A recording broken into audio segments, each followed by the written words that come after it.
Mi mente se iba mucho de viaje, que mi cabeza estaba divagando. Eso también, para tener esas experiencias hay que vencer los miedos, ¿no? Y salir de la zona de confort. Y esto es como un pequeño paso. A veces me dice la gente, aprender mindfulness es muy complicado. Digo, ¿no es más complicado estar todos los días peleándote contra tu mente?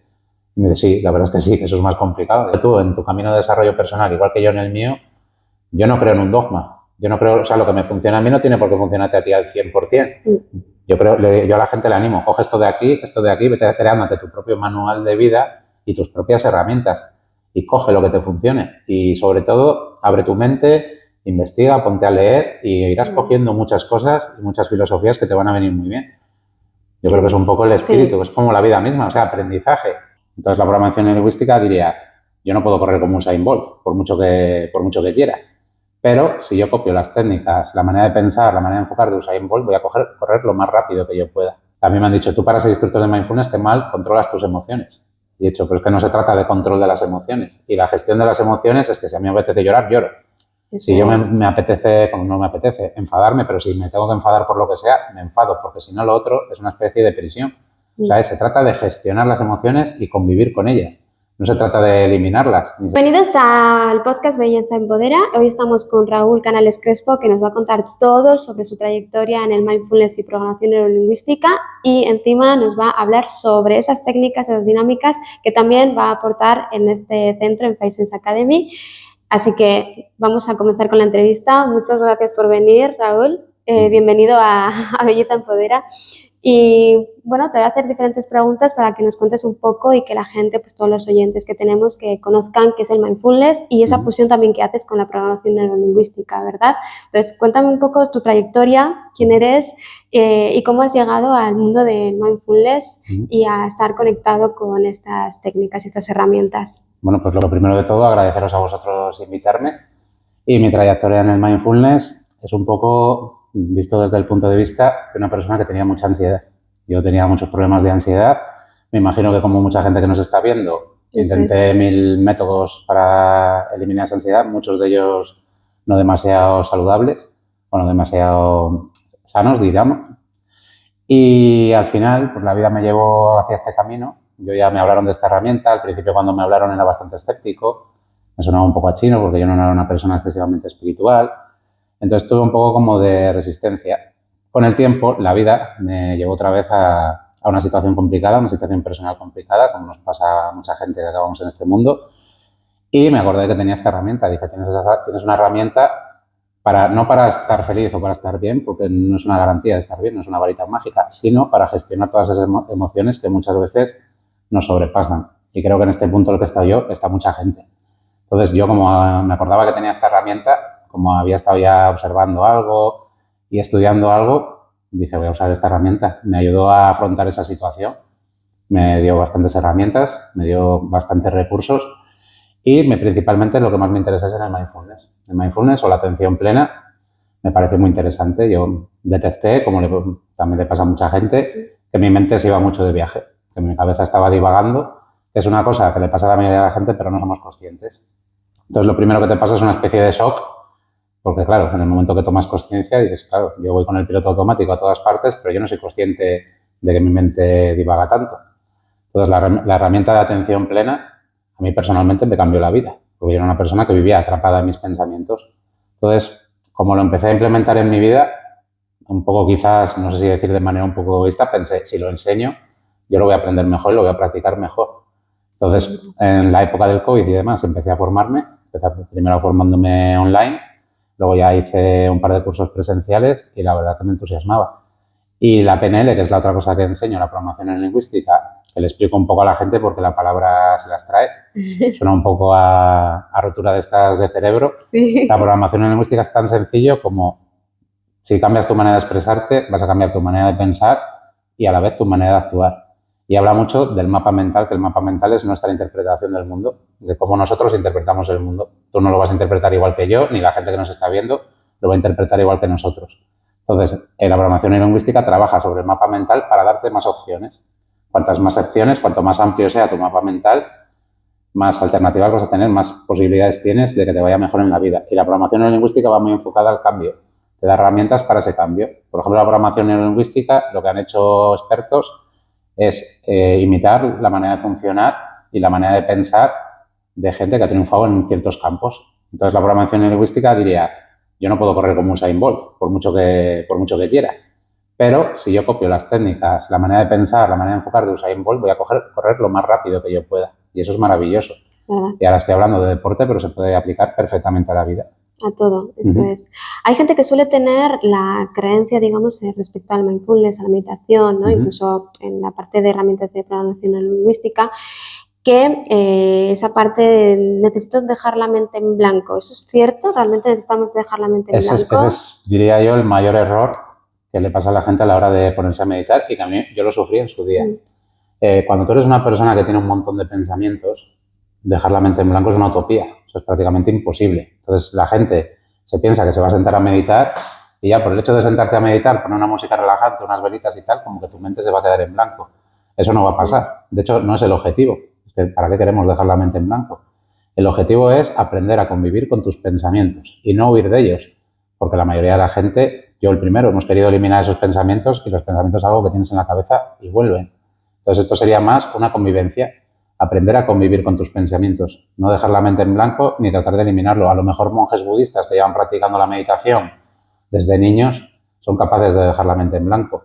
Los comunes de los mortales o la gente que practicamos o que venimos de tener mucha ansiedad es prácticamente imposible y a mucha gente es lo que les echa para atrás. Entonces yo suelo hacer la broma cuando me viene la gente y dice, no, es que quiero meditar para dejar la mente en blanco. Digo, eso es en otra ventanilla, aquí no es. Y no es el objetivo tampoco. Eso es. Realmente la gente que suele creer eso, que tiene que dejar la mente en blanco, es lo que has dicho, ¿no? Que es como que les echa para atrás y dicen, jo, esto será para mí porque es que no soy capaz, no puedo. Entonces, claro, ahí está que sí, ¿no? Porque al final es tener conciencia y tener esa atención plena de lo que estás haciendo en todo momento y son herramientas que te van a ayudar en el día a día, ¿no? Al final, un poco lo que acabas de comentar, hay mucha gente con mucha ansiedad y al final, en el día que vivimos, ¿no? Con tanto estrés, con tanto estamos mirando para mañana, o incluso cosas que tenemos del pasado, ¿no? Esa parte de culpabilidad. ¿Viene bien para todo ese tipo de público o hay un público específico que le venga bien el mindfulness? De hecho, yo donde vivo hay mucha gente que le sorprende muchísimo que yo me haya convertido en instructor de mindfulness. Yo a veces hago la broma, digo, yo enseño mindfulness de barrio porque el mindfulness es para todo el mundo. O sea, para todo el mundo y no necesariamente hay que ser una persona ansiosa. Cualquier persona a día de hoy, y por ejemplo los niños mucho, tienen problemas de atención. O sea, la gente está viendo Netflix con el teléfono en la mano, la tablet en el otro sitio, o ves a gente conduciendo, mirando el teléfono. Una de las bases de la vida, que la traemos naturalmente, la atención plena. Cuando somos pequeñajos no tenemos que estar enfocando la atención, pero luego con tanta, como decías tú antes, con tanta información que tenemos, con tantos estímulos, perdemos esa capacidad. Entonces, a mis actividades viene mucha gente que en la vida ha escuchado la palabra mindfulness y cuando escucha lo que explico, asiente porque dice, es verdad, si es que todo tiene lógica. O sea, yo lo que le pido a la gente sobre todo es que escuche. A mí hay gente que me dice, eso de mindfulness no es para mí. Cuando le pregunto qué es, me explica cualquier otra cosa menos mindfulness. O sea, por lo menos, ¿qué pierde la gente por escuchar? ¿Qué pierdes? Luego, no sé, hay muchas maneras de escapar de la ansiedad. La gente está yendo a psicólogos, que a mí me parece también una herramienta muy buena. Los psicólogos pueden ayudar mucho. La medicación ya no me parece tan buena, pero si en un momento te ayuda, yo me muevo un poco en la vida en que nada es ni tan bueno ni tan malo, no vamos a los extremos. Pero a mí esto, por eso me cambió la vida, porque me dio una herramienta diferente a todas las que ya había probado y una herramienta que no es la varita mágica, porque yo también ha venido gente a las actividades y igual ha dicho a las 2 semanas, no me funciona. A ver, que estás entrenando tu mente. Digo, tú vas al gimnasio y el primer día levantas 300 kilos, no creo, ¿no? Pues esto es igual. O sea, yo, por ejemplo, a mí mucha gente me dice, menos meditar he hecho cualquier cosa. Que yo también me lo decía a mí al principio, porque claro, tú tratas de poner tu atención y tu atención se dispersa. Y yo decía, no, pues es que además, y lo dicen muchos expertos, no saben meditar, no se hace ni mal ni bien. Simplemente con que tú tengas la intención de sentarte, de ordenar un poco tus pensamientos, de una cosa que la gente se tiene que dar cuenta. A mí hay veces que hay gente que me ha dicho, yo eso del mindfulness o la meditación no lo necesito. Yo no se lo meto a nadie a la fuerza porque además eso no funciona. Pero les hago una pregunta. Digo, ¿podrías estar en una habitación 10 minutos a oscuras sin tu teléfono móvil? ¿Sabes lo que me responde la mayoría de la gente? Que se volverían locos. Esa es su respuesta. Dice, no, me volvería loco, me subiría por las paredes. Digo, entonces a lo mejor necesitas aprender a estar contigo mismo a solas, que es una de las maravillas que te trae la meditación. Claro, pero es que hay gente que no sabe estar sola consigo misma, ¿verdad? La gran mayoría, y por eso ese enganchón también tiene la gente al móvil. El móvil te da esa sensación de que no estás solo porque puedes mandar un WhatsApp, puedes escribir a quien sea, pero realmente te sientes solo. Y a día de hoy hay mucha gente que tiene una sensación de soledad tremenda estando acompañado a todas horas. Es verdad, a las razones. Al final, claro, es que tenemos a nuestro alcance todo, ¿no? Entonces, al final dices, ¿en qué momento tengo ese rato para mí, para conectar conmigo y para saber quién soy, ¿no? Y qué es lo que quiero con mi vida. Y al final, como lo tenemos ahí, estamos tan distraídos, realmente no somos conscientes de lo que necesitamos. Entonces, ahí es que surgen todas las ansiedades, todos los problemas que vamos acarreando, ¿no? Eso es.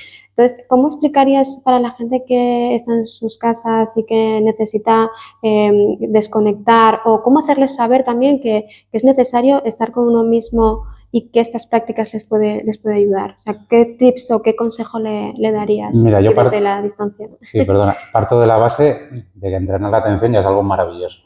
O sea, eso ya, simplemente entrenar tu mente para que no divague tanto, ya es algo maravilloso, pero el mindfulness es mucho más que meditación. El mindfulness también lleva consigo los principios básicos, que yo además en mis actividades insisto mucho en ello, porque a mí, por ejemplo, no me vale de nada que venga una persona, medite media hora y luego siga estresado, siga con sus hábitos de pensamientos. Entonces, los principios básicos del mindfulness, que además los puedes practicar en cualquier momento del día, por ejemplo, como es la aceptación, ¿no? Aceptar las cosas que te trae la vida, que muchas veces no las aceptamos. Fíjate, yo aquí en el norte, que yo soy de Cantabria, pero aquí en Bilbao me imagino que pase a menudo. Yo me encuentro gente triste porque está lloviendo. Sí. Digo, ¿qué te pasa? ¿Que te traes mala cara y tal? Es que mira qué día está haciendo. Y le digo, bueno, pero ¿te gusta que Cantabria esté verde, no? Sí. ¿Y te gusta abrir el grifo y que salga agua, no? Sí, claro. Pues si no llueve, eso va a ser complicado. Pues, por ejemplo, trae esa aceptación de las cosas que tú no puedes cambiar, que no están en tu mano. Esto también, hablaré un poco más adelante, también en mis actividades meto un poco de filosofía estoica porque te explica estas cosas. El estoicismo tiene bastante en común con el mindfulness. Otra cosa que yo me di cuenta y que la gente se tiene que dar cuenta, el tema de la gratitud. O sea, por ejemplo, lo que te acabo de decir ahora, no abrimos el grifo de agua y damos las gracias porque salga agua corriente, cuando en muchos sitios del mundo no tienen agua corriente. O no damos las gracias por tener una casa. Yo, por ejemplo, en los talleres, cuando hago los talleres o las charlas, le pregunto a veces a la gente, si a que cuando acabara el taller tuviéramos que ir a buscarnos la cena y una cueva donde dormir, a que muchos de vuestros otros problemas no serían problemas. Y la gente me dice, sí, y tú antes has dado un poco con la clave cuando me has dicho, es que hoy tenemos todo. Es verdad, tenemos tantas cosas que nuestra mente tiene que buscar otros problemas porque además es la labor de nuestra mente. También hablaríamos de la paciencia, es uno de los principios básicos del mindfulness, el soltar las cosas que no podemos controlar o que no están en nuestra mano. El no juicio, que esto es muy complicado, porque toda la vida nos enseñan a juzgar el bueno o malo. Y el primero, ¿no? Eso es. Incluso pasa cuando la gente quiera venir a hacer la actividad, se darán cuenta que muchas de las veces que nos quedamos atrapados en un pensamiento es porque según nos viene el pensamiento pensamos, no quiero pensar en esto. ¿Verdad? Y la resistencia a pensar en algo, de hecho yo hago la broma y hay por ahí cuentos de Asia que lo explican, por ejemplo el del elefante, ¿no? Que te dice, no pienses en un elefante azul y automáticamente te va a venir un elefante azul directamente, a la mente. es verdad. Pues es como cuando dices, no quiero pensar en la factura que me va a venir dentro de 3 días. Te va a venir. Un poco el ejercicio es decir, vale, acepto que me va a venir esa factura y ya está. O sea, tengo salud, tengo otras cosas. Y también lo que yo creo que le puede aportar mucho a la gente de mindfulness, o como yo trato de enfocarlo, y por eso también lo compagino un poco con la PNL, es el conocimiento de nuestra mente. Nuestra mente es más desconocida que el universo. Tenemos una gran parte de nuestra mente que no conocemos. Y fíjate, yo pensaba, me alegro cuando veo centros como el tuyo, porque un día me dio por pensar cuántos sitios hay para entrenar el cuerpo, pero qué pocos hay para entrenar la mente. Y ojo, que a mí me parece genial entrenar el cuerpo. De hecho, yo uno de los consejos que le doy a la gente es que haga ejercicio, porque es necesario para estar bien. Pero es salud mental también. Es salud mental también, claro. Pero me chocó, ¿no? Digo, y hay gimnasios que están así para que la gente les vea y demás, y se vea cómo estás haciendo ejercicio. Y pensaba yo, qué poco entrenamos la mente. ¿Y por qué en el colegio hay educación física, pero no hay educación mental? Ni emocional. O emocional, claro, eso es. Es verdad. Pero ahí está un poco la transformación en el mundo educativo, ¿no? Hay gente que igual opta por una educación totalmente diferente. Yo, por ejemplo, con mis hijos opto por una educación diferente, en el que es más por proyectos, en el que se cultiva más esa educación, más valores, ¿no? Conocimiento emocional, compañerismo, el cuidarse, ¿no? Más que sí o sí tener que aprender y aprender para luego olvidar, ¿no? Además, ¿tú qué dirías? Que tus hijos, ¿qué es más importante? Ojo, que está bien, ¿no? Que aprendan matemáticas, pero que es más importante que sepan resolver una ecuación o que sepan resolver un problema de su vida. Totalmente. Un problema real, un problema emocional. Claro que es ahí donde pecamos todos, porque al final salimos por la vida al mundo desde tener supuestamente igual una seguridad cuando estás con tus seres queridos, tu familia, pero cuando ya sales al mundo real dices, vale, ¿y ahora por dónde voy? ¿Y ahora cómo gestiono que me deje una pareja? ¿Ahora cómo gestiono el que sienta que se me va el mundo porque he perdido algo, ¿no? Es como que hacemos un mundo, una pelota de todo y no sabemos cómo gestionarlo. Entonces, al final necesitamos herramientas, ¿no? Sí. Necesitamos salir un poco de esa zona, ¿no? De estar todo el rato con esas ganas de hacer cosas, pero luego no hacemos nada. Pues, es un poco caos, mucho, yo creo, fíjate, ¿no? eso que tú estás diciendo, yo lo expresaba un poco cuando yo era muy ansioso, que yo vivía en mi cabeza. Yo era como, yo en mi cabeza hago de todo. Yo en mi cabeza me voy a levantar mañana a las 5 de la mañana, me voy a apuntar al gimnasio, voy a ir a no sé dónde, tal, pero todo era en mi cabeza. Luego cuando llegaba la situación real, no lo hacía. Entonces, en el momento que ya fui cambiando mi mente, empecé a vivir fuera de mi cabeza, que es lo bonito. Realmente lo bonito es vivir fuera de tu cabeza. ¿Qué pasa? El miedo es un arma muy poderosa. Realmente el miedo nos educa muchas veces con el miedo, no te portes mal que viene el coco, no te esto que te van a castigar. Entonces el miedo lo incorporamos tanto a nuestra vida que, como decías tú antes, parece que se nos va la vida, por ejemplo, que nos deje una pareja. El miedo, yo lo explico también en las actividades, no sabemos distinguir los miedos irreales de los miedos reales. O sea, un miedo real es que tú y yo estemos aquí y se meta un camión por la puerta. No es un miedo real no es que tú y yo tengamos miedo a que se meta un camión por la puerta. ¿Me explico? Yo lo explico a veces, como lo explica un hombre que tiene un podcast, que le voy a hacer un poco de promo, porque ya que el hombre me gusta, que se llama Buscadores de Sentido, se le recomiendo a la gente, y el hombre explicaba, dice, tú imagínate que estás en tu oficina y llega tu jefe corriendo con una pistola. Lógicamente, te vengan hacia ti con un arma, ¿no? Es lógico que te asustes. Sí. Y decía este hombre, imagínate que el mismo jefe viene corriendo hacia ti con un sobre. Habrá gente que se asuste tanto o más que viéndole con una pistola. ¿Por qué? Porque nuestra mente ya interpreta lo que hay en ese sobre y a raíz de ahí empieza a interpretar que si me despiden, no voy a tener para comer, voy a vivir en la calle. Una película tremenda, exactamente. Y esa es la gran diferencia. Y, a ver, no es para quitar hierro a los miedos psicológicos, porque hay mucha gente sufriendo por ello, pero en el momento que tú entiendes ese concepto, te empiezas a dar cuenta que en los miedos psicológicos puedes trabajar y los puedes vencer. Lo otro no. A ver, es que lo otro, la gran diferencia, cómo se distingue fácil, es que un miedo psicológico vas a tener tiempo de darle vueltas. Un miedo real, no. Vas a tener que huir o enfrentarte a lo que sea o esconderte. Pero cuando tienes tiempo de darle vueltas, es un miedo psicológico. Y ahí está, puede tener que ver con la parte de qué es lo que estamos manifestando, ley de atracción, también un poco de eso, ¿no? O sea, al final, un poco como me comentas, claro, si yo estoy imaginando qué es lo que va a ocurrir o creo que va a ocurrir, al final inconscientemente estoy dejando que suceda, ¿no? Entonces, una de las herramientas para poder proyectar lo que quieres puede venir bien el mindfulness, por ejemplo. Sí, a ver, yo un poco en el mindfulness trabajamos en las expectativas, procurando no hacernos expectativas ni buenas ni malas, es un poco la filosofía, pero también trabajamos el optimismo, siempre un optimismo real, no vale de nada. Yo oyo un poco de esta corriente que hay, de que todo es positivo, todo es paz y amor, que ojalá lo fuera, pero la vida a veces viene dura, de hecho los budistas lo decían. Yo cuando empecé a estudiar mindfulness y leí un día que los budistas decían que la vida era sufrimiento, es como que se me cortó el rollo. Y dije, pero ¿cómo dicen esto? Si yo pensaba que esto era paz y amor. No, a ver, la realidad es aprendizaje, ¿no? Claro, la vida conlleva sufrimiento a veces, ¿no? Y tú pierdes un ser querido, por mucho que tú trabajes tus emociones, eso va a añadir sufrimiento. Me gusta mucho la frase que dicen los budistas del dolor es inevitable, el sufrimiento es opcional. Porque el dolor es inevitable si pierdes a alguien, por mucho que tú trabajes en el desapego, pero sufrimiento, ¿qué es? Todo lo que le añadimos. El por qué me tiene que pasar esto a mí. Que fíjate, que yo esas preguntas me las he hecho hasta que un día me di cuenta que la respuesta era porque sí, porque la vida era así. Y dices, bueno, ¿y por qué los niños en África no tienen para comer? Antes cuando hemos tocado un poco el tema de cómo estamos aquí de acelerados, pensaba, pero si es que ves a un chico de África que viene de la guerra y está mucho más calmado que nosotros y con una sonrisa de oreja a oreja. A lo mejor aquí en Occidente nos estamos equivocando un poco en este ritmo de vida tan desenfrenado que tenemos. De hecho, por ejemplo, yo cuando me di cuenta que pensaba que meditar era una especie de pérdida de tiempo, bueno, le pasa a mucha gente, fíjate, yo en los talleres o en las charlas, a la gente que no ha meditado nunca les pongo el reto de que lo hagan 3 minutos al día. Pues creo que hay gente que me dice que no tiene 3 minutos al día. Es verdad. Es que la gestión del tiempo, ¿eh? O sea, y les tengo que decir, digo, ¿sabes que el día tiene 2.440 minutos? que vale, que gastarás X durmiendo, pero 3 minutos para dedicarte a ti, a tu mente. Y además, yo al principio me costaba un poco meditar, por eso a la gente les hago la advertencia. Digo, meditar no funciona como la gente que se toma la pastilla y ya está, te has calmado. Primero tienes que entrenar. O sea, primero es un entrenamiento hasta que tú ya dominas un poco la técnica y entonces te va a calmar. Pero no, pues la gente, yo también entiendo, yo he tenido ansiedad, entiendo que la gente busca el clavo ardiendo, el ya, ¿no? Ya quiero dejar de tener ansiedad porque lo paso muy mal. Pero por eso te hablaba antes de paciencia. Esto es un proceso y es un proceso de toda la vida. Yo no he eliminado la ansiedad de mi vida. A veces, en algunas situaciones, sigo siendo una persona ansiosa. Lo que pasa es que la mejora es tal que para mí es maravilloso. Y además es un poco el mensaje que yo trato de transmitir. Si tú eres una persona muy ansiosa, no te vas a convertir mañana en el Dalai Lama que nada te afecte. ¿Por qué? Porque eso es un error, o eso te estás autoengañando.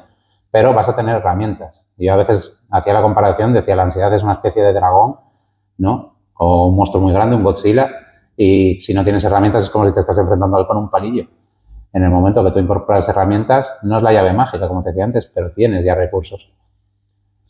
Qué bueno. Entonces, dentro de tus talleres, tú les ofreces herramientas a los clientes que vienen, ¿no? Que llegan.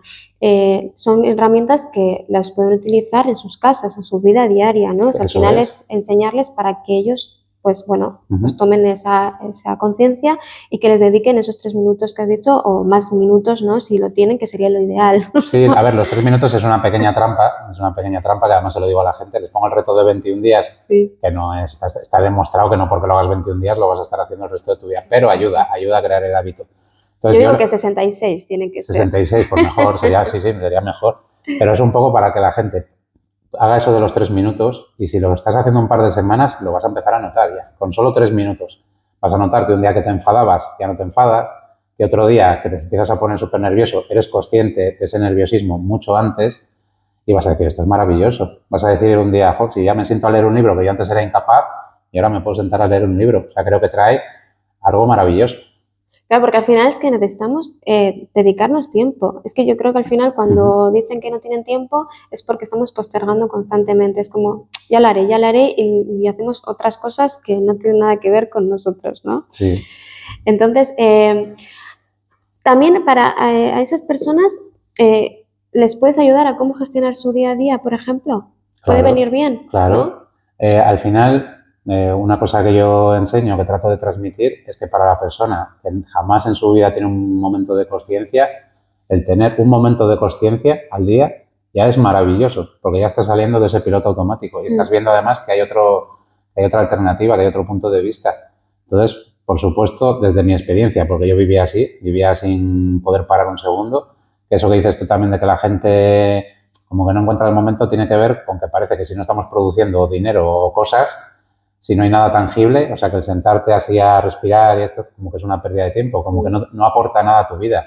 Y la gente que meditamos, yo no puedo vivir ahora mismo sin la meditación. O sea, es curioso. Y yo a gente que la he enseñado, que además les hacía la advertencia, digo, a mí al principio me costó, también porque a veces partes del concepto erróneo, pero luego es una cosa que es maravillosa en tu vida. O sea, que lo estás deseando hacerlo. Yo estoy haciendo una ruta por ahí y veo una cascada o veo lo que sea bonito y digo, aquí me voy a sentar yo un rato a meditar. Y es maravilloso. Y cuando la gente dice, como dije yo en su día, la meditación no es para mí, es seguramente cuando más lo necesitan. Porque esa frase lo hemos dicho muchos. No, eso no es para mí. Pues si no es para ti, por lo menos pruébalo. Pero claro, lo tienes que probar desde la paciencia y no desde querer resultados ya. Entonces, un poco mis actividades van muy enfocadas a eso, a que la gente aprenda. Yo, no sé, a mí me han propuesto en sitios, que alguna vez también hago esa actividad con gente que ya ha meditado, que me han dicho, para que sea más dinámico y tal, ¿por qué no haces todo práctica? Y he dicho, no, me niego porque yo quiero que la gente aprenda. Claro, es que si la gente no aprende, si la gente no aprende esto de la gratitud, de la aceptación, de todo eso que te dan muchas herramientas, se va a quedar en un simple ejercicio de relajación. Claro. Ya no estás trabajando en tu mente. O, por ejemplo, cosas que yo explico a la gente de cómo soltar las preocupaciones, esto que te decía antes, esto te lo puedo resolver ahora o está en mi mano. Y son fórmulas, casi te diría yo que matemáticas. En el momento que incorporas esto en tu vida, o no te puedes imaginar, un día que llamé yo a mi madre, se me había estropeado el coche, me dijo mi madre, qué bien te lo has tomado. Y dije, pues es que lo primero que he pensado es que mejor que se estropee el coche que no yo. Entonces son herramientas que tú ya luego creas ese hábito, o sea, te salen naturalmente. Y dices, bueno, pues a ver, en otra época que diría, se me ha estropeado el coche y esta mañana, lo que te decía antes, de ¿por qué a mí, no? O ¿por qué el universo me castiga? Llámalo universo, llámalo como quieras. Y al final dices, no, pues si tengo salud. Y además lo que estoy haciendo es poner el foco en las cosas malas que me pasan. No me estoy enfocando en todo lo bueno que tengo. Claro, que lo que tendemos a hacer es enfocarnos en las cosas negativas. Claro. Es todo lo malo, todo lo que me ocurre y claro, ¿y qué tienes de positivo, ¿no? ¿Qué tienes para agradecer? Lo que has dicho antes, el agradecimiento fundamental, ¿no? Dentro de la práctica, cuando haces los talleres, hay una serie de clases específicas que tienen que tener para no controlar al 100%, ¿no? Pero para tener las herramientas suficientes para su día a día. ¿Hay un número de prácticas o es recomendable? Depende de la persona. Al final depende mucho de la persona. Yo a veces he enseñado a gente que tiene mucha disciplina, incluso diría más disciplina que yo, y lo incorporan muy rápido. Pero si te encuentras en el caso, por ejemplo, que me encontraba yo, lleva su tiempo. Yo por eso me considero a veces, no sé cómo llamarme, facilitador, ¿no? Digo, a veces me gusta facilitar ese proceso porque además desde mi experiencia, desde persona que sonaba chino, que no estaba en este mundillo y demás, yo creo que les puedo ayudar. También a veces pienso en sembrar la semilla, que hay gente que igual en este momento de su vida, por lo que sea, no lo ve útil o no lo puede incorporar, pero en unos años dice, mira cómo me pasó a mí, ¿sabes? Que dices, pues mira, conozco esta herramienta, ¿por qué no la voy a utilizar? Sin más si estás en un momento de tu vida complicado. Claro, que luego no tienes nada que perder. Dices, pues es que o me quedo así o, mira, tengo esta alternativa que a ver si me funciona, ¿no? El probar. Exactamente. Y es una cosa además, te lo explicaba antes con el mapa mental, esto también es ampliar el mapa mental. Tú estás acogiendo más herramientas. Pero, por ejemplo, lo que te aporta también la programación neurolingüística, un ejercicio súper sencillo, que yo le he incorporado a mi vida, que además le llamo el ejercicio de los autónomos, porque los autónomos por la mañana es como te despiertas por la mañana y la mente, aunque tú digas, sí, mucho mindfulness y tal, pero la mente, la máquina de pensar se pone en marcha. Sí. Entonces, yo por las mañanas me corrijo a mí mismo y mi mente empieza, bueno, y tienes que mandar la factura a esta no sé quién, tienes que llamar a no sé cuál, tal. Digo, no, me gustaría, cambio el tengo, necesito, por me gustaría. Me pasa además como con la gente que se apunta al gimnasio, ¿no? Es que no voy al gimnasio, es que no sé qué. Digo, pero te ha puesto alguien una pistola en la cabeza. Es que luego no te fustigas, ¿no? Claro, pero porque ya lo estás enfocando desde la obligación. No, es que tengo que ir. Digo, empieza a decir, me gustaría ir. Y es curioso porque la gente va mucho más. Dice, claro, es que ya no lo estoy haciendo desde la obligación. Claro. Es igual que la necesidad. Necesito unas vacaciones. No, sin vacaciones no te vas a morir. Y si no tienes esas vacaciones, te vas a frustrar. Me gustaría tener unas vacaciones. Y realmente dices, es que necesito, lo tengo que usar necesito comer, respirar y casi dormir y pocas cosas más. Y ese ejercicio que es tan así como muy básico, dices, claro, estoy cambiando mi manera de expresarme, estoy rebajando tensión ya, porque al final nos metemos una presión. De hecho, a mí me pasa con la gente cuando explico lo del juicio, es mucho peor nuestro propio juicio que el juicio de la gente. Porque si tú tienes un juicio bueno sobre ti, te va a dar igual mi juicio seguramente, no te va a afectar, no te va a afectar en gran manera. Eso es. Pero si tú tienes mal juicio sobre ti o baja la autoestima, cualquier cosa que yo te diga, hasta que te diga algo bonito, casi te va a afectar, porque estás con la autoestima por los suelos. Entonces, en estas actividades también aprendemos a diferenciar entre autoestima y ego. Yo creo que trae un conocimiento mental muy importante y cosas además que es que desde el conocimiento las puedes trabajar. Es como hay gente cuando yo digo, aquí trabajamos la observación de los pensamientos. Observación, no buceo ni pensamientos interminables en bucle. Y hay gente que me dice, es que yo no quiero observar mis pensamientos. Yo digo, entonces que no vas a conocer tu mente. Yo en el momento que empecé a observar mis pensamientos es cuando encontré la respuesta a muchas preguntas. Empecé a entender el funcionamiento de mi mente. Y gracias a entender el funcionamiento de mi mente, lo pude cambiar. Eso es, qué bueno. Para los oyentes que no comprendan o que no entiendan qué es el mapa mental, ¿puedes explicarlo un poquito brevemente para que lo conozcan y digan, a ver, ¿qué es esto del mapa mental? O sea, ¿qué tengo que hacer yo? ¿Qué sucede ahí, no? Del mapa mental habla mucho Mario Alonso Puig, que es un gran experto, me gusta mucho escucharle al hombre. El mapa mental es la representación del mundo en nuestra cabeza, pasado por todos los filtros, que tenemos un montón de filtros y todas las distorsiones. El mapa mental lo explican, por ejemplo, con una frase que le atribuyen a Alejandro Magno, lo que pasa que a día de hoy, a saber, ¿no? Con el lío que hay. Pero bueno, para mí lo importante es el aprendizaje. Sí. Dicen que Alejandro Magno estaba conquistando Asia y le dijo a uno de sus generales, quiero ir a esa montaña de ahí enfrente. Y el general le dijo, eso es imposible, el mapa se acaba aquí. Y él empezó a señalar el mapa, que justo acababa ahí. Esto que parece tan absurdo es nuestra mente. Mi mapa mental a mí me decía que yo no podía ser instructor de mindfulness, porque tenía mis creencias limitantes. Entonces, el ejercicio que se hace a veces con la programación neurolingüística es ¿por qué no? Y tú empiezas a poner excusas, ¿no? Porque me va a ir mal, porque soy una persona ansiosa, porque tal, y vuelves a repetir, ya, pero ¿por qué no?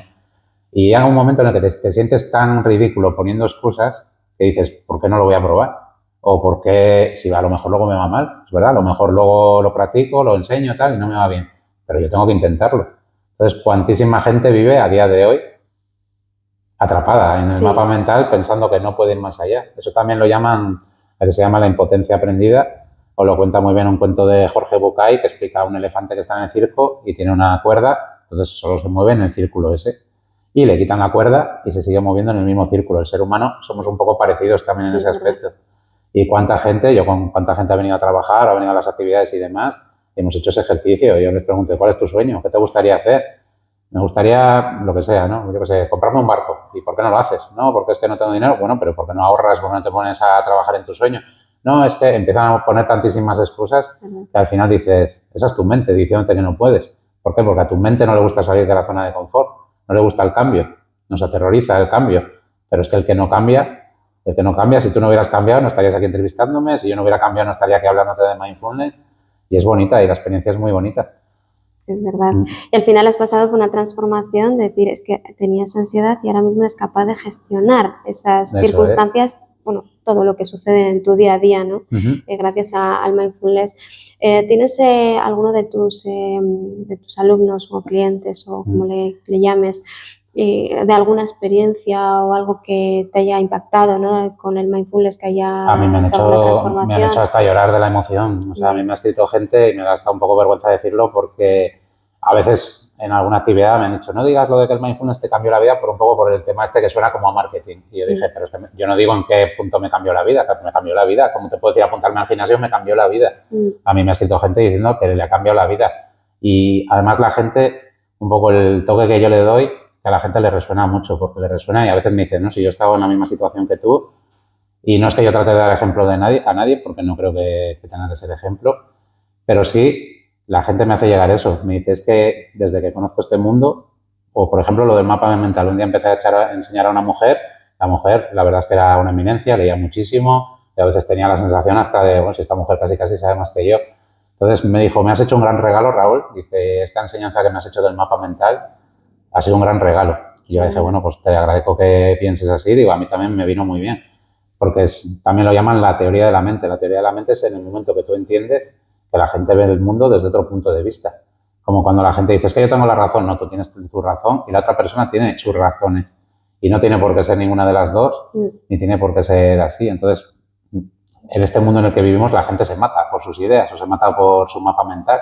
Totalmente. Y esto es un poco el entendernos, el conocer nuestra mente y el poder mejorar. Entonces, sí, a mí ha habido gente que me ha hecho sus comentarios y, a ver, yo soy una persona muy sensible, que además expreso mucho las emociones y me ha llegado mucho y, por ejemplo, gente me ha recomendado a sus amigos porque ha dicho, oye, es que al final trabajo mucho la empatía. O sea, yo no me gusta tampoco decirle a la gente ni lo que tiene que hacer ni nada, yo no soy ningún gurú. Entonces, yo lo que hago a la gente, le explico estas herramientas y normalmente yo lo que le suelo contestar a esa gente es el mérito, que no se trata de ver quién tiene el mérito, pero el mérito le tienes tú, porque yo por muy bien que yo explique, por muy bien que yo conecte contigo, si tú no haces el esfuerzo o si tú no haces el compromiso de querer cambiar, va a dar igual exactamente todo lo que yo te explique. Entonces, también es un poco mi idea, lo que quiero transmitir a la gente. Realmente la fuerza la tenemos dentro. O sea, tenemos un poder dentro bestial. Lo que hace falta es animarlos a sacarlo adelante. Por eso la programación lingüística es tan interesante. Y, por ejemplo, yo practico mucho, a pesar de no ser psicólogo, me interesa mucho la psicología positiva. Psicología positiva te está diciendo, no te enfoques, que me perdonen los psicólogos si me ve alguno, pero parece que vas al psicólogo y vuelves con 4 trastornos. Sí. No, hoy en día, antiguamente no se diagnosticaba nada y hoy en día se lo diagnostica todo y se ve con los niños, ¿no? Con los nenes. Pues esto es un poco decir, enfócate en las fortalezas que tienes. Y si ves la lista de las fortalezas personales, son como 50. Y a mí me viene gente bastante hundida anímicamente y yo le empiezo a sacar fortalezas personales que ellos no se las ven, ¿sabes? Y yo digo, esto lo tienes, esto tal. Ah, pues no me había dado cuenta. Y ya estás enfocando, como diríamos, desde el poder, ¿no? Desde que tienes ciertas cualidades que son muy buenas. Por ejemplo, yo que soy una persona que puede estar con una depresión muy gorda y dices, pero tienes muchísima empatía. Y te trabaja en eso, fortalece eso. No te enfoques en las cosas malas que tienes o en las cosas o en los trastornos, que al final todos tenemos trastornos. Si un trastorno no es otra cosa que cómo te has adaptado a una situación delicada en la vida. De hecho, yo hago hago una práctica que se llama Sana tu niño interior, que es una meditación. Qué bueno, qué bonita. Que es muy bonita, que además aprovecho para decir a la gente que yo cuando lo leí pensé, ¿y esto a mí qué me va a aportar? Pero dije, la filosofía de antes, que además la hice al principio cuando era bastante escéptico, la filosofía de, ¿y qué pierdo yo por probar esto 3 minutos? Pues bueno, explico un poco a la gente. Te imaginas a tu yo de pequeño, vas, le abrazas, le dices tranquilo que todo va a salir bien, que mira en qué adulto te vas a convertir, que yo voy a estar contigo. Y yo, bueno, le añadí un poco luego de mi cosecha cuando hacíamos las meditaciones, que cuando la gente volvía de la meditación se repitiera a sí mismo, ya no soy ese niño indefenso, pero ese niño vive dentro de mí y tiene que salir a jugar y a divertirse. Pues yo cuando lo hice sentí una paz. Es como decir, ya es verdad, esta visualización que yo estoy haciendo me está diciendo que yo no soy ese niño indefenso, que es lo que sale cuando yo me pongo mal o cuando yo me pongo ansioso. Y es curioso porque la suelo hacer bastante por ahí. La última vez que la hice se pusieron 2 chicas a llorar mucho porque eso, a ver, te despierta cosas que tienes internas. Y además, fíjate en el mundo que vivimos que las 2 chicas me pedían perdón. Y yo, pero ¿por qué os tengo yo que perdonar? Ay, perdóname, Raúl, que es que nos hemos puesto a llorar, que mira cómo nos hemos puesto. Siempre. Y yo digo, pero no hay nada que perdonar. Digo, es más, lo hice, la primera que lo hice y una chica se puso a llorar, la escribí después, digo, oye, siento si te despertas, y la chica me dijo, no te puedes imaginar lo bien que me encuentro ahora, necesitaba soltar eso. Y estas chicas exactamente igual. Caemos un poco en el error, y a mí me han hecho ese comentario, a mí me han dicho, tú para ser instructor de mindfulness, qué mal controlas tus emociones. Y he dicho, pero es que no se trata de control de las emociones. Y la gestión de las emociones es que si a mí me apetece llorar, lloro. Si yo me apetece, como no me apetece, enfadarme, pero si me tengo que enfadar por lo que sea, me enfado, porque si no lo otro es una especie de prisión. O sea, se trata de gestionar las emociones y convivir con ellas. No se trata de eliminarlas, ni se trata que yo todo el día sea un remanso de paz. Un robot, ¿no? Un robot, exactamente. Y hasta yo, y de eso lo he comentado con mucha gente que está en el mundo y que se dedica a estas cosas, digo, yo me había convertido en prisionero de ser instructor de mindfulness, esto del síndrome del impostor. Sí. Yo soy instructor de mindfulness, yo no puedo ir pitando un día en el coche porque no sé quién no se aparta o no me puedo alterar un día tal. Y yo dije, es que al final algo que me apasiona no puede ser mi cárcel. Yo trabajo mucho en no enfadarme, en gestionar mejor las emociones, pero nunca sé, o hay gente que me dice, yo practicando esto nunca más me voy a volver a enfadar. Digo, no lo sé. Es que yo no sé qué situaciones te van a venir en la vida. Tú puedes ser un remanso de paz y que te venga una situación en la vida que te supera completamente. Ahí está. Y te tienes que enfrentar a ella de la mejor manera posible. Entonces mis amigos me dicen a veces, qué pesado estás con el Raúl de hace 10 años. A mí ese ejercicio me viene maravillosamente bien y le explicaré a la gente en las actividades que hay que procurar no utilizar mucho la comparación. Pero la comparación constructiva te viene muy bien. Y este es un proceso tan, no diría lento, pero sí, a veces es lento y trabajoso, que necesitas comparar con tu yo antiguo para ver la evolución. Porque si no te vas a centrar en el día que te enfadaste. Y eso me pasa con gente que le enseño. El otro día me puse hecho una furia y te volverás a poner alguna vez. Pero ¿cuántas veces que te ibas a haber puesto hecho una furia no te has puesto? Y la gente me dice, pues unas cuantas. Digo, ¿y no ves el beneficio? Ahí está. O yo antiguamente mis enfados duraban horas. Yo empezaba a echar juramentos y había momentos que decía, ¿y yo por qué me había enfadado? O sea, llevaba 3 horas echando juramentos y se me había olvidado hasta que era lo que me había alterado. Pues a día de hoy me duran los enfados 3 minutos. Para mí eso es maravilloso y para mi salud más aún. Claro. Eso es, ahí es el punto importante, es que qué beneficioso es para la salud el liberar todas las emociones, porque yo, por ejemplo, sí que creo que todas nuestras enfermedades o patologías vienen de esta falta de salud mental que tenemos, de reprimir esas emociones, y eso lo que hacen es que se enquistan en nuestro cuerpo. Entonces, claro, sí, gracias al mindfulness, atención plena, a la programación neurolingüística, podemos y conseguimos liberar esa carga y gestionar, pero primero conociendo nuestras emociones, ¿no? Porque al final una de las cosas creo que es importante es tienes que conocer y vivir en todas esas plataformas posibles emocionales, o sea, tienes que estar ahí. Y vivir la ansiedad, y vivir la tristeza, y vivir todas esas cosas, vivirlas, permitirte vivirlas. Y lo que dices me parece súper interesante porque me puede resultar curioso en el mundo en el que vivimos que te compras no sé qué like para cuidar tu salud, pero luego tienes la mente hecha un desastre. Ahí está. Y el estrés, es lo que tú estás diciendo, el estrés. De hecho, creo que dice la Organización Mundial de la Salud, que me perdone la gente si me baila algún dato, que creo que es para el 2050 va a ser la primera causa de muerte. Sí, totalmente.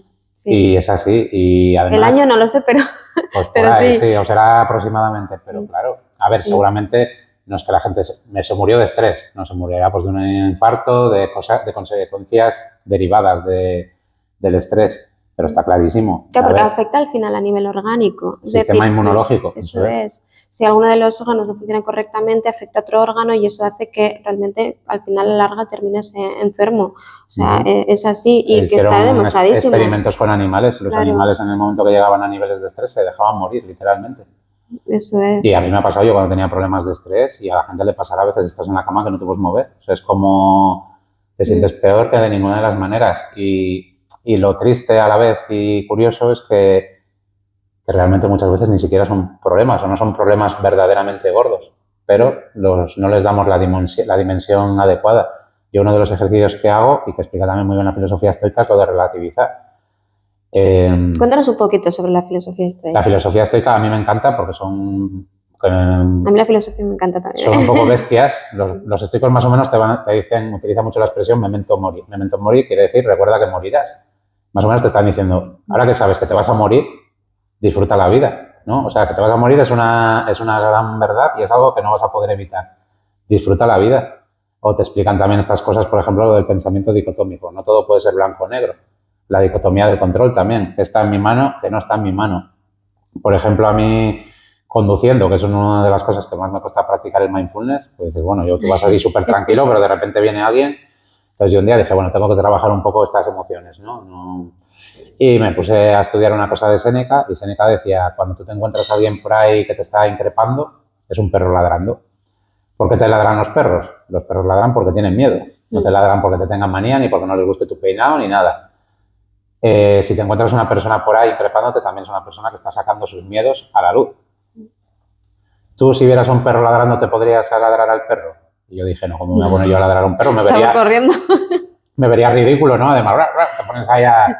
Y a mí eso me funcionó un montón. Pero me funcionó tanto que un día me puso un hombre a increpar en el coche y me dio la risa porque me imaginaba con orejas de perro y todo. Sí. Y es una manera de explicar las cosas que, si te das cuenta, dices, el estoicismo tiene 2000 años y a día de hoy sigue estando muy vigente. Por ejemplo, en temas como lo del ego y demás. Y con lo que me decías antes de los problemas también, Marco Aurelio, que era uno de los grandes estoicos, era un emperador romano y le gustaba hacer una meditación que se imaginaba él en el espacio, se imaginaba como si él fuera una hormiguita de otras tantas que viven en el planeta Tierra, diciéndose a sí mismo, aunque yo sea emperador romano, mi vida no es tan importante ni mis problemas son tan importantes.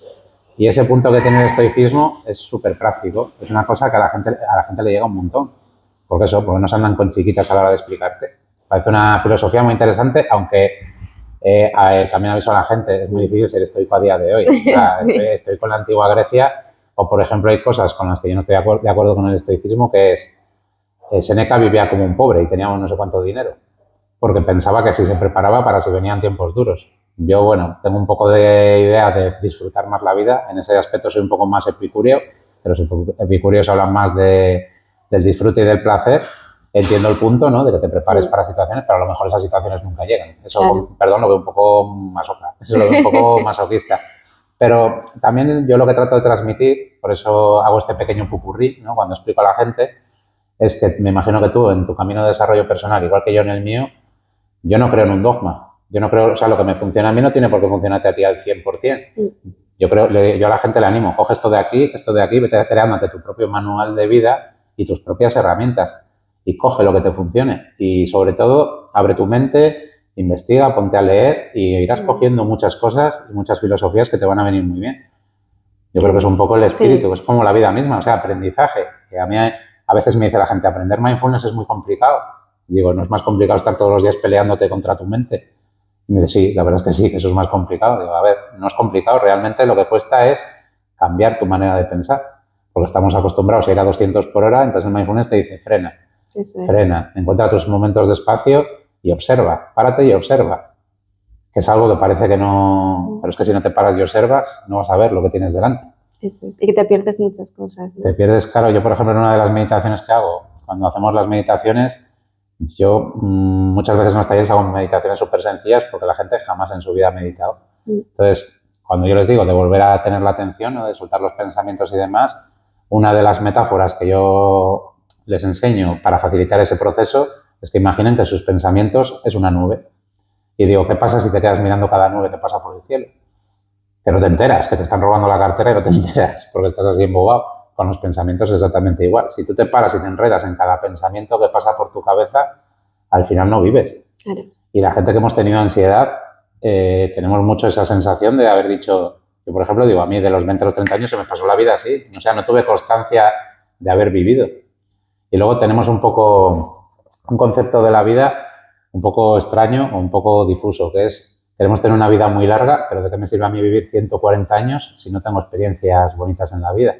Entonces yo en mis talleres cuento un ejemplo, primera cosa que se me ocurrió, pero que me pareció muy gráfico. Había un chico hace unos años que se llamaba Darío Barrio, que tenía un programa que era Deja sitio para el postre, creo, y el chico falleció haciendo una cosa que es como parapente con un traje de estos de ardilla. Sí, me suena. Y el chico se mató, no sé, tenía 31 o 32 años. Entonces el comentario de casi todo el mundo fue, qué pena, qué joven se ha muerto este chico. Pero piensas, ese chico que le gustaba los deportes de riesgo y demás, digo, seguramente en 31 años o 32 que vivió, ha vivido muchísimo más de lo que viviremos nosotros en 10 vidas. Entonces, ojalá la gente viva muchos años, pero el concepto este de vida larga, me gustaba a mí el concepto de vida ancha, aparte de larga, llena de experiencias, pero también para tener esas experiencias hay que vencer los miedos, ¿no? Y salir de la zona de confort. Y esto es como un pequeño paso. Dice, bueno, yo voy a empezar, además a mí me gusta decirle a la gente, es que la gente viene como con mucho sentimiento de culpa. Y además me encuentro mal y no me funciona esto y no tengo constancia, no sé qué. Digo, ya, pero ya has venido, por ejemplo, donde mí o ya te has apuntado a un curso de mindfulness o lo que sea. Estás haciendo algo por remediar eso. O sea, vamos a ser un poco constructivos. No queremos ni pretendemos que la gente pase del todo a nada. Ni yo tengo la varita mágica para hacerle a la gente así y decir, ala, ya te vas de aquí, ya eres un remanso de paz. Claro, qué bueno. Pues ha sido súper interesante. No sé si quieres contar algo concreto respecto a lo de los talleres. Sí, podemos explicar un poco la dinámica. Eso es. Lo que queremos plantear aquí son cursos de 4 semanas que van enfocados tanto a gente que quiere incorporar esta herramienta a su vida, porque los talleres están muy bien, pero se quedan un poco cortos, son talleres de 2 horas. Ya ve la gente que yo hablo como una moto, o sea, que yo doy mucha información. Pero en los cursos se puede hacer con más tiempo, les vamos a poner trabajillos que hacer entre semana, todo súper... O sea, cero estrés, no se trata de estresarse. Bueno, pero que absorban. Que absorban, eso es, ¿no? Que absorban y que aprendan, porque es que al final lo que se lleva a la gente de esto es el aprendizaje. Lo vamos a hacer además de manera súper divertida. Yo tengo una estrategia también que empleo, por ejemplo, cuando estaba haciendo el programa de radio que hago todas las semanas o cuando tengo grupos semanales, que es lo de poner los pequeños retos. Los retos son maravillosos. Lo primero que va a hacer la gente es reírse un montón. Yo pongo retos como, por ejemplo, vamos a ver si estamos una semana sin mentir. Normalmente me dice la gente, no, si yo no miento. Digo, vale, dentro de una semana me lo contáis. Además, estoy tan convencido de eso que le digo a la gente, y el que no mienta le compro un jamón, le regalo un jamón la semana que viene. Todavía no he tenido que regalar ningún jamón. ¿Y el reto qué hace? El reto hace, nadie le supera, pero el reto hace que tomes conciencia. Por ejemplo, me gusta mucho poner el reto de, venga, vamos a estar una semana sin quejarnos. No es que la gente deje de quejarse, es que la gente ya empieza a tomar conciencia de lo mucho que se queja, de que se queja muchas veces por cosas que no puede hacer absolutamente nada por ellas y de que esa queja además no le aporta nada, es como un rol de víctima, ¿no? De victimismo. Entonces, mola por eso, porque tomas esa conciencia. Pues no, es verdad, si me doy cuenta que me paso el día quejándome, que me quejo porque llueve, porque no sé qué, porque no me habrá aportado el coche, porque tal. No. O sea, no tiene sentido eso. Qué bueno, qué bueno. Entonces van a estar ahí entretenidos durante esas semanas de taller. Genial, pues la verdad es que a mí me ha encantado toda la charla, lo has explicado todo súper bien, encima así dinámico con muchos ejemplos, ¿no? Que al final a mí me venían, yo decía, ¿qué te pregunto? Porque me venían como diferentes personas, ¿no? Sí, a lo largo de la conversación. El otro día hice un taller, además me gusta mucho, empiezo a explicar experimentos, cuentos, digo, os voy a contar un cuento chino, que suena fatal. Y el otro día en un taller les he dicho, creo que me voy a tener que quitar de instructor de mindfulness y hacerme contacuentos, porque es que a la gente le gusta mucho, es como cuando empiezas a aprender. Y que al final esta filosofía lleva muchos años, ¿sabes? Hay mucha gente trabajando en ello y hay mucha gente que se ha puesto a aprender sobre la mente. Vamos a aprender nosotros un poco también.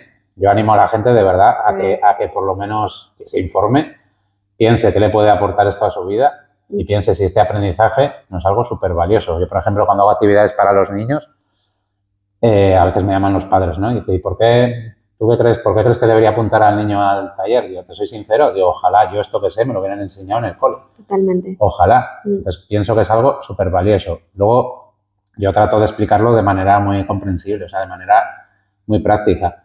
Y lo que te estaba un poco explicando antes, tanto para gente que quiere incorporar esto a su vida como para gente que se quiere iniciar a lo mejor a dar clases de mindfulness o que está haciendo otra actividad, porque mindfulness, o yo digo también para tu carrera profesional. Si tú aprendes a entrenar la concentración y a gestionar mejor tus emociones, te va a ir muchísimo mejor en cualquier propósito que emprendas. Y, por ejemplo, yo cuando fui a charlar para los chavales del instituto, yo pensaba, bueno, a ver cómo les meto a los chavales un poco el mindfulness y la meditación. Empecé diciéndoles, Pau Gasol medita, Rafa Nadal medita, LeBron James medita. A que ya nos parece algo súper raro. Sí. Y gente que consigue grandísimas metas meditan y muchos de ellos también practican el estoicismo. O sea, yo creo que esto es muy interesante tanto para la vida de las personas como para sus metas. Aunque yo creo que lo ideal un poco es que lo incorporen a sus vidas. Yo a veces a la gente, cuando me dice la gente, quiero aprender a meditar, digo, vale, yo te enseño, pero es que lo que yo quiero también es que adoptes una actitud más meditativa ante la vida. Porque no me vale de nada, como te decía al principio de la entrevista, que tú medites todos los días 3 horas y luego vayas corriendo a todas partes y vayas súper estresado. Ese es un poco el objetivo. Eso es. Esto le vendría muy bien también a todos los emprendedores, aquí si estáis escuchando, todos los emprendedores que andan con muchísimo estrés constantemente y que es una manera de, venga, para. Y así vas a hacer mejor tu trabajo como empresario dentro de tu empresa, ¿no? Porque al final es súper importante el salirte de tu negocio, verlo desde fuera para mejorar la gestión. Eso podemos explicar tú y yo a la gente, yo creo, desde nuestra experiencia. Seguramente nos entusiasma nuestro trabajo, pero de vez en cuando hay que desconectar también. O sea, hasta de algo que te entusiasma, de vez en cuando tienes que tomar una pausa. Y lo que le pasa a la gente, que es lo que le pasa a mí en su día, es eso, que pensamos que no es parar, no, es coger fuerzas o coger impulso, ¿no? Como dicen, das un paso atrás, pero para coger impulso. Y una cosa también que le llega mucho a la gente, que yo lo digo un poco en bromas, porque yo no es que sea yo quien para permitir o no permitir, pero a veces le digo a la gente, yo no te permito que utilices la palabra error, cámbiala por aprendizaje, que también es un ejercicio de programación neurolingüística. Sí. Y dices que es un error porque te crees que tienes una bola de cristal, ¿no? Es que tenía que haber estudiado medicina cuando era chaval. Y tú que sabes que si hubieras estudiado medicina a lo mejor no te hubiera ido bien. No lo sabes, estás basándote en suposiciones. Entonces, yo creo que es un poco el enfoque que le queremos dar y yo creo que también es lo que le puede ayudar mucho a la gente. Al final la gente va a tener herramientas muy prácticas, todo para el día a día, para gestionar el estrés, para enseñar hasta a los nenes, porque ya hay gente que viene y me dice, quiero que enseñes a mi hijo a relajarse. Digo, pero primero a los padres, porque esto es una cosa un poco... Es que te tienen que ver. Te tienen que ver, claro, y practican con el ejemplo. Pues si tú, por mucha meditación que yo practique con tu hijo, que bueno, con los nenes no les hablo ni de mindfulness ni de meditación. Me pongo a jugar con ellos, hacemos diferentes juegos, gincana de las emociones, hacemos actividades para que los nenes aprendan esto mismo sin la sensación de que yo les estoy soltando un rollo tremendo y lo aprendan jugando. A los chavales digo, ¿quieres aprender un superpoder? Venga, te voy a enseñar el superpoder de controlar tu respiración. Aunque tenemos que aprender más de ellos.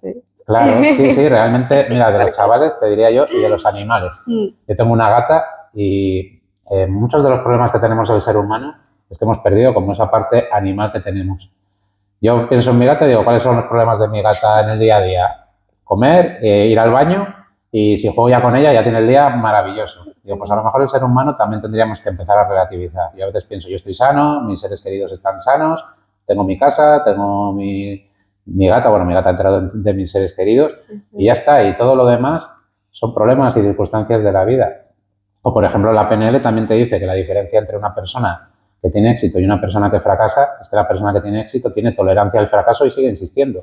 Pero no le ha salido todo maravillosamente bien a la primera vez. Y yo pensaba, digo, hombre, igual el primer plato que hizo Ferran Adrià no habría quien se lo comiera. O yo qué sé, o LeBron James tiraba todas las canastas fuera hasta que empezó a meterlas todas. Pues esto es un poco así. O sea, tu prueba, igual con esto del mindfulness, tu prueba, incorpóralo a tu vida y yo además animo mucho a la gente a que haga el pensamiento crítico. Yo en mis talleres o mis charlas o mis actividades digo, lo primero que quiero que hagáis cuando acabe esta charla es que penséis si lo que yo os he contado es interesante, si es aplicable a vuestra vida, si os parece una patraña, si os encaja, si no os encaja, porque además el pensamiento crítico es una manera de cambiar. Qué bueno.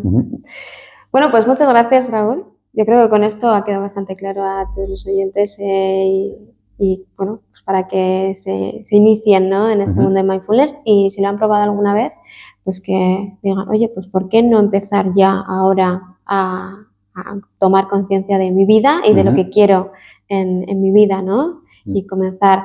Muchísimas gracias. A florecer, podríamos decir. Es un momento eso de florecer, de salir un poco de ese capullo que nos mete muchas veces la sociedad y florecer y disfrutar. Y yo normalmente la frase que utilizo es aprender herramientas para disfrutar más de la vida, porque realmente es así. Eso es. Tener esa calidad de vida. Eso es. Genial. Bueno, pues con esto cerramos este podcast y todos los comentarios y todo lo que quieran aportar los oyentes, pues que sepan que estamos aquí para lo que necesiten. Y si nos quieren mandar alguna pregunta o alguna duda, alguna consulta También. que tengan, encantados de resolverla también. Eso es. Bueno, dejaremos también las redes sociales, contacto y todo en las diferentes plataformas que vamos a subir de este contenido para que la gente pueda clicar y, bueno, y ponerse en contacto directamente contigo para que le puedas informar un poquito más sobre esta técnica. Ya puede ver la gente. Eso que me encanta es. hablar y explicar de mindfulness. Así que genial. Muchas gracias.